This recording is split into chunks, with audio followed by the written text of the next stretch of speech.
Now I, Paul, myself, entreat you by the humility and gentleness of Christ, I, who in your presence am lowly among you, but being absent am of good courage toward you.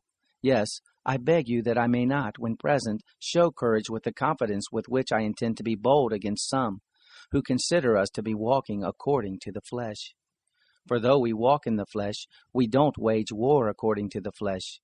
For the weapons of our warfare are not of the flesh, but mighty before God to the throwing down of strongholds, throwing down imaginations and every high thing that is exalted against the knowledge of God, and bringing every thought into captivity to the obedience of Christ, and being in readiness to avenge all disobedience, when your obedience will be made full.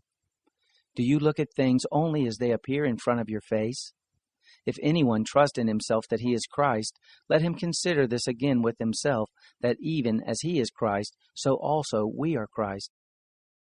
For though I should boast somewhat abundantly concerning our authority, which the Lord gave for building you up, and not for casting you down, I will not be put to shame, that I may not seem as if I desire to terrify you by my letters. For his letters, they say, are weighty and strong, but his bodily presence is weak, and his speech is despised. Let such a person consider this, that what we are in word by letters when we are absent, such are we also in deed when we are present.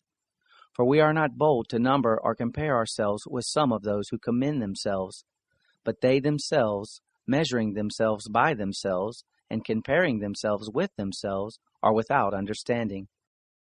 But we will not boast beyond proper limits, but within the boundaries with which God appointed to us, which reach even to you.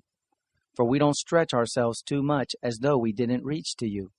For we came even as far as to you with the gospel of Christ, not boasting beyond proper limits in other men's labors, but having hope that as your faith grows, we will be abundantly enlarged by you in our sphere of influence, so as to preach the gospel even to the parts beyond you, not to boast in what someone else has already done.